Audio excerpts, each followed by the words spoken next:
गावात एका अल्पवयीन मुलीची बेकायदेशीर प्रसूती करून नवजात बालकाची परस्पर विल्हेवाट लावल्याचा धक्कादायक प्रकार समोर आल्यानंतर शहरात एकच खळबळ उडाली आहे। या प्रकरणात 4 डॉक्टरांसह 11 जणांना अटक करण्यात आली असून मुख्य संशयित आरोपी डॉक्टर किशोर डांगे याला न्यायालयानं पोलीस कोठडी सुनावली आहे। मात्र न्यायालयात हजर करताना डॉक्टर डांगे हसताना दिसल्यानं नागरिकांमध्ये संतापाची लाट उसळली आहे।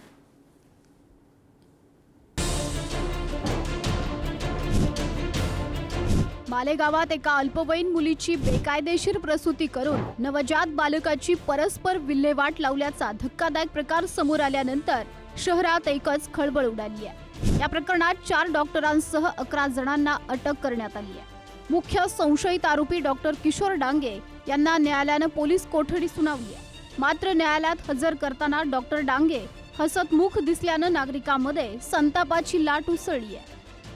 या प्रकरणातील मुख्य संशयित आरोपी हिराई हॉस्पिटलचे डॉक्टर किशोर डांगे यांच्या विरोधात यापूर्वीही गर्भलिंग निदान आणि बेकायदेशीर प्रसूतीबाबत अनेक तक्रारी आरोग्य विभागाकडे दाखल झाल्याची माहिती समोर येते आहे। दरम्यान एका समाजसेवकानं हिराई हॉस्पिटलमध्ये संशयास्पद हालचाली सुरू असल्याची माहिती दिल्यानंतर आरोग्य विभागाच्या पथकानं तिथं धाड टाकली। तपासादरम्यान बेकायदेशीररित्या प्रसूती करण्यात येत असल्याचं आणि त्यामागे एक संगनमतानं चालणारं रॅकेट कार्यरत असल्याचं उघड झाल्याचा दावा करण्यात आला आहे। यानंतर महापालिकेचे आरोग्य अधिकारी जितेंद्र डोलारे यांनी कॅम्प पोलीस ठाण्यात तक्रार दाखल केली। हॉस्पिटलचे मालक डॉक्टर किशोर डांगे यांच्याबाबतच्या भरपूर तक्रारी या कार्यालयावर शासनास प्राप्त होते की ते गर्भलिंग निदान करतायत आणि इलिगल अबॉर्शन्स करतायत। सेक्स डिटर्मिनेशन करून त्या अनुषंगानं फिमेल फिटिसाइड त्यांच्याकडून होते अशा तक्रारी प्राप्त होत्या।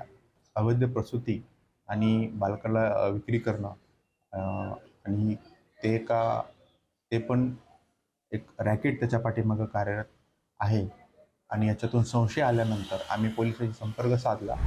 या तक्रारीच्या आधारे पोलिसांनी डॉक्टर किशोर डांगे यांच्यासह 11 जणांविरोधात गुन्हा दाखल केला आहे। या आरोपींमध्ये 4 डॉक्टरांचाही समावेश आहे। सर्व आरोपींना मालेगाव येथील अप्पर जिल्हा आणि सत्र न्यायालयात हजर करण्यात आलं असता त्यांना 12 जून पर्यंत पोलीस कोठडी सुनावण्यात आली आहे। दरम्यान काही संशयित आरोपींवर यापूर्वीही अशाच प्रकारचे गुन्हे दाखल असल्याची चर्चा असून या संपूर्ण प्रकरणामुळे शहरात प्रचंड खळबळ उडाली आहे। कायद्यापेक्षा मोठा असलेलाच व्यक्ती गेल्या अनेक वर्षापासून स्त्रीभ्रूण हत्या व इतर सगळं नेटवर्क राजरोसपणे शासनाचा आशीर्वाद घेऊन चालवत होता।